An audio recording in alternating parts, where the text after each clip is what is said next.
वर्तमान भारत की एक तस्वीर पेश कर सकूं और उस तस्वीर को हम कैसे सुंदर बना सकते हैं।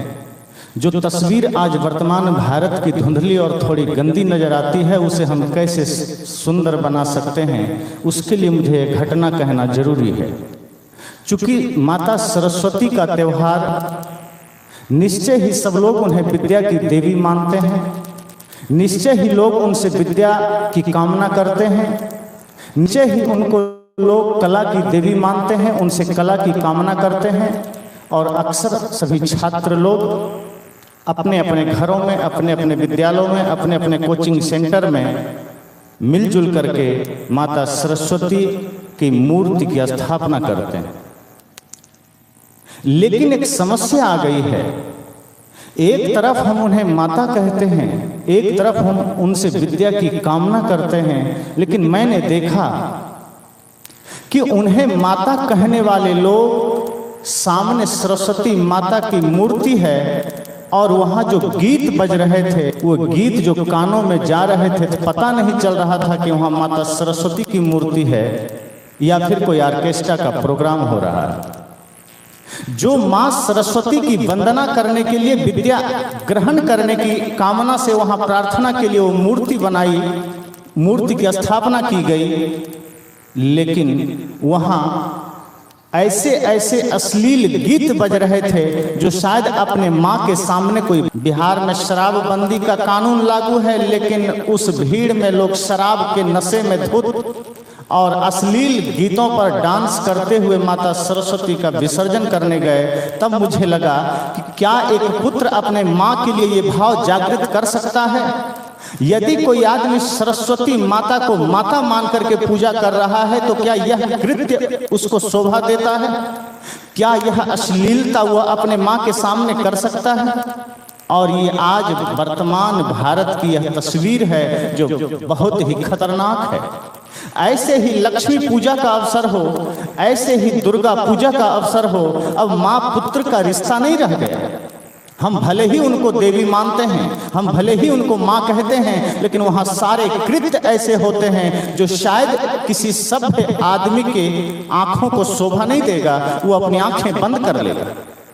ये वर्तमान भारत की तस्वीर है और इसका मूल कारण क्या है, हमें उस बिंदु पर थोड़ा चर्चा करना पड़ेगा, हमें उस पर थोड़ा गौर करना पड़ेगा। इस वर्तमान भारत की इस बिगड़ी हुई तस्वीर का जिम्मेदार कौन है? अगर आज कोई युवा इस तरह से कर रहा है, तो मैं नहीं मानता कि वो गर्भ से ही ऐसा सीख कर आया था। अभी आपने सुना कि एक व्यक्ति का मोबाइल चोरी हो गया।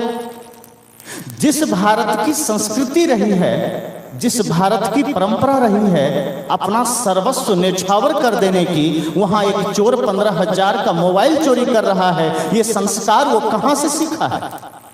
जिस देश की संस्कृति रही है अपना सब कुछ लुटा देने की, उस देश में छोटी छोटी चीजों के लिए इतनी लोभ की प्रवृत्ति कहां से जगी है? इतनी स्वार्थपरता कहां से जागृत हुई है? ये किसी माँ बाप के गर्भ से ही नहीं आ गया, निश्चय ही वह एक लंबी प्रक्रिया से उसमें आया है। ये कोई आकाश से नहीं उतर गया। निश्चय ही हमारे आपके रहन सहन में कोई त्रुटि हुई है, निश्चय ही हमारे जीने खाने में कोई भूल हुई है, निश्चय ही हमारे पढ़ने लिखने में कोई भूल हुई है। आज हम शिक्षा की बात करते हैं, हर माता पिता सोचते हैं हमारे बच्चे उच्च शिक्षा ग्रहण करें, हर माता पिता सोचते हैं हमारे बच्चे IAS IPS कंप्लीट कर जाएं, डॉक्टर इंजीनियर वकील बन जाएं, लेकिन कोई माँ बाप आज यह सोचने को तैयार नहीं है कि डॉक्टर इंजीनियर बाद में बने, IAS IPS बाद में बने, पहले मेरा बच्चा एक सच्चा इंसान तो बन जाए। जिस दिन आपने पहला लक्ष्य यह बनाया कि हमारा बच्चा एक सच्चा इंसान बनेगा, उस दिन भारत की तस्वीर बदलेगी। आज आपके मन में सच्ची उच्च शिक्षा की बात है, आज आपके मन में डॉक्टर इंजीनियर की बात है, और वो संस्कार जो आपके कुल को, आपके समाज को, इस राष्ट्र को उज्जवल बना सकता है, समृद्ध बना सकता है, उससे हमने अपना कदम हटा लिया।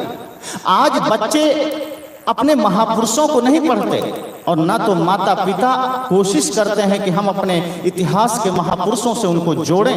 अगर आप एक भविष्य का एक अच्छा सा भविष्य निर्माण करना चाहते हैं, एक अच्छा सा भविष्य को जन्म देना चाहते हैं, तो वर्तमान की नींव में अतीत के महापुरुषों से प्रेरणा लेना जरूरी है। और उन महापुरुषों से जिन्होंने अपना जीवन, जिन्होंने अपनी सांसें राष्ट्र निर्माण, विश्व निर्माण के लिए समर्पित किया है।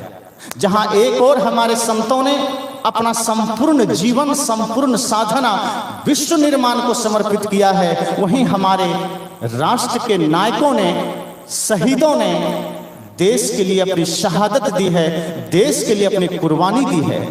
यदि आज आप अपने बच्चों को जोड़ सकें तो उन महापुरुषों से जोड़िए। आप अपने बच्चों को कुछ शिक्षा दे सकें तो उन महापुरुषों की शिक्षा दीजिए, जिन्होंने अपने तन मन वाणी को पवित्र करके इस राष्ट्र के लिए, इस विश्व के लिए अपना सर्वस्व दिया है। आज बच्चों को शिक्षा क्या दी जाती है? एक और जहां हम अतीत में नजरें डालते हैं तो हमारे राष्ट्र नायकों में नेताजी सुभाष चंद्र बोस जैसे लोग दिखाई पड़ते हैं, भगत सिंह जैसे लोग दिखाई पड़ते हैं, चंद्रशेखर आजाद जैसे लोग दिखाई पड़ते हैं, डॉक्टर भीमराव अंबेडकर जैसे लोग दिखाई पड़ते हैं, और नारियों में रानी लक्ष्मीबाई दिखाई पड़ती है। लेकिन हम आज अपने बच्चों को इनसे नहीं जोड़ते, और इनसे आपने बचपन से ही नहीं जोड़ा है। इसका कारण है कि आज आपके बच्चे सलमान खान और शाहरुख खान से जुड़ रहे हैं। इसका कारण है कि आज आपके बच्चे अभिनेता और अभिनेत्री का अनुसरण कर रहे हैं। आज आपके बच्चे के जीवन का आइडल और आइकन और आदर्श न तो शहीद हैं, न संत हैं, न वे सज्जन महापुरुष हैं जिन्होंने देश को सही दिशा दी है, बल्कि आपके बच्चे के आइडल और आइकन और आदर्श वे लोग हैं जो इस संस्कृति को पथभ्रष्ट कर रहे हैं, जो इस वर्तमान समय को नष्ट कर रहे हैं, जो इस वर्तमान संस्कृति को गड्ढे में ले जा रहे हैं। मैंने देखा कि लोग सरस्वती पूजा में भी अश्लील गीत बजा रहे हैं। निश्चय ही यह एक खतरनाक संकेत है। आज अपने अपने स्वार्थपरता की राजनीति से हमें बाहर निकलना होगा, और संतों को भी अपने मठ मंदिर से बाहर निकलकर समाज में व्याप्त बुराइयों के साथ खड़ा होकर उसे मिटाना होगा। आज हम मठ मंदिर में अगर कैद रह गए, आज अगर हमारे विचार सिर्फ ध्यान साधना पर अटका रह गया, तो ये राष्ट्र के साथ जो खिलवाड़ हो रहा है, राष्ट्र जो गृह युद्ध के कगार पर खड़ा है, राष्ट्र जो कि जातिवाद की और छुआछूत के कगार पर खड़ा है, और जो संप्रदायवाद पर खड़ा है, उसे फिर इतनी मजबूती मिल जाएगी कि यह भारत पुनः कहीं ना कहीं गुलाम हो जाएगा। और आप अगर गहराई से सोचिए तो आज हम मानसिक गुलामी की बेड़ी में जरूर जकड़े हैं। 1947 में हम भले ही आजाद हो गए, हम 15 अगस्त को अपनी आजादी का दिन मनाते हैं, लेकिन मानसिक गुलामी से हम मुक्त नहीं हुए। चाहे भाषा की गुलामी हो, चाहे वस्त्रों की गुलामी हो, चाहे भोजन की गुलामी हो, चाहे दिनचर्या की गुलामी हो, उसकी गुलामी आज भी हमारे जीवन में है, और उसको मिटाने का काम हमारे संत करते हैं और उन्हें करना होगा। जब संत को और सम्मानित प्रतिष्ठित सज्जनों को इस तरह से अपना कर्तव्य का भान होगा तो वो समाज के बीच जाएं, और हमें जाना पड़ेगा। आज यह समय नहीं है कि हम बैठ करके एक छोटे से समूह में कुछ बातें कर लें और बात बन जाए। आज एक वैचारिक क्रांति का समय है, एक वैचारिक परिवर्तन का समय है, एक वैचारिक बदलाव का समय है। हम कोशिश करें कि हम आने वाली पीढ़ियों को एक ऐसा समय, एक ऐसा आदर्श प्रस्तुत कर सकें जो हमारे लिए पीछे के महापुरुषों ने किया है। अगर सोचिए, सदगुरु कबीर जैसे संत, भगवान बुद्ध जैसे संत, रामकृष्ण हो या नानक हो या शहीद परंपरा में जो भी लोग हैं, अगर वे अपने आदर्श हमें न दे के गए होते तो हम कहाँ होते। हमारा दायित्व है आने वाली पीढ़ियों के लिए हम कुछ देकर जाएं। एक और आप जरा विचार करें, जिस दिन आंखें बंद हो जाएगी, अपने लोग भी हमें महीना भर ही दिल में रखेंगे। अगर हमने जीवन में कुछ ऊंचा नहीं किया है, कुछ अच्छा नहीं किया है, समाज या राष्ट्र के लिए कोई निर्माण का कार्य नहीं किया है, कुछ अपना योगदान परमार्थ में नहीं दिया है, जिस दिन आंखें बंद हो जाएगी, जिस दिन प्राण निकल जाएंगे, अपने भी दिल से निकाल के फेंक देंगे। कितने दिन याद करेंगे, लेकिन जिस दिन हमने कोई राष्ट्र निर्माण का कार्य किया, जिस दिन हमने समाज निर्माण का कार्य किया, जिस दिन हमारी जिंदगी समाज के लिए समर्पित हो गई, तो अपने गैरों के दिलों में भी हम जिंदा रहेंगे। सदगुरु कबीर ने शायद इसलिए कहा था, ऐसी करनी कर चलो हम हंसे जग रोए। जिस दिन हमारी करनी अच्छी हो जाएगी तो हम तो हंसते हुए जाएंगे, हम तो मुस्कुराते हुए जाएंगे, हम तो निश्चिंत होकर जाएंगे। लेकिन हमारे जाने से समाज के आंखों में आंसू होंगे, क्योंकि समाज की इच्छा ये होगी, समाज की आकांक्षा ये होगी कि काश ये व्यक्ति और जिंदा होता, कि काश ये व्यक्ति और दिन खड़ा होता, शायद ये समाज को एक सुंदर दिशा मिलता। इसलिए मैंने कहा कि हम सबको 5 मिनट बस यह सोचना है एकांत में जाकर कि हमने आज तक किया क्या है, हमारा जीवन है किस लिए। क्या सिर्फ अपने कमाने खाने के लिए, या फिर कुछ राष्ट्र निर्माण के लिए, मानवता की सेवा के लिए भी कुछ समर्पित करना है, ये सांस कुछ समाज सेवा में भी लगाना है। अगर हमने नहीं लगाया तो जाते समय हमारे पास होगा क्या? ये धन छूट जाएंगे, परिवार छूट जाएंगे, सारी उपलब्धियां छूट जाएगी, हमारा पूरा का पूरा खजाना खाली होगा। जाते जाते हम लेकर क्या जाएंगे? लेकिन जब सदगुरु कबीर की यह वाणी कि ऐसी करनी कर चलो हम हंसे जग रोए, इसका अगर हम ध्यान कर लें तो जाते जाते हमारे खजाने में वो दौलत होगी, जाते जाते हमारे खजाने में वो धन होगा, जो धन कभी मीराबाई ने कहा था, खर्चे नहीं कोई चोर न लूटे, दिन दिन बढ़त सवायो। वो प्रेम का धन होगा, वो आदर्श का धन होगा, वो व्यक्तित्व का धन होगा, वो हमारे खजाने में होगा। आज जो धन हमारे पास है वो खत्म हो जाएगा, वो बंट जाएगा। लेकिन हमने अगर व्यक्तित्व का, प्रेम का, सत्य का, परमार्थ का धन को नहीं कमाया तो जाते जाते हम बिल्कुल खा जाएंगे। और कहा है ना, उस पार न जाने क्या पाए, इस पार तो सब कुछ हार चले, लो अपना जहां दुनिया वालों हम इस दुनिया को छोड़ चले। जो रिश्ते नाते जोड़े थे वो रिश्ते नाते तोड़ चले। कहा एक दिन तो ये सारे रिश्ते टूटेंगे, सारे नाते टूटेंगे, लेकिन उस पार का भी पता नहीं कि उधर क्या मिलना है। मृत्यु के उस पार क्या है कोई नहीं जानता। लेकिन इस पार भी अगर सब कुछ हार चले तो उस पार का तो फिर कोई ठिकाना ही नहीं। इस पार इस जीवन में कम से कम जीत के जाना है, इस जीवन में कम से कम विजयी होके जाना है। और विजयी होके जाने का मतलब ही यह है कि हम हंसते हुए जाएं। और हंसी तभी आती है जब हम औरों के लिए जी पाते हैं, जब हम समाज के लिए जी पाते हैं। उन लोगों को देखिए जो मृत्यु शैया पर पड़ा हुआ है, जिन्होंने जीवन में सिर्फ बटोरा है, जिन्होंने सिर्फ अपने लिए जिया है, उन लोगों को कभी देखिएगा उनकी आंखों में आंसू कभी रुकते नहीं। जो लोग सिर्फ अपने लिए जी कर जा रहे हैं, जो लोग सिर्फ अपने लिए ही कमाई करके जा रहे हैं, कभी उन लोगों के पास जाकर देखना जो अंतिम सांसें गिन रहे हैं, उनके चेहरे पर वो तनाव नजर आएगा, उनके चेहरे पर विचलन नजर आएगा, उनके चेहरे पर बिल्कुल एक विचलित सी अवस्था नजर आएगी, जैसे यह आदमी कितना परेशान है, वो निश्चिंत नहीं हो पाता। इसलिए मैंने कहा कि वर्तमान का समय हमें अपने अतीत के महापुरुषों से वो सारी चीजें सीखनी है।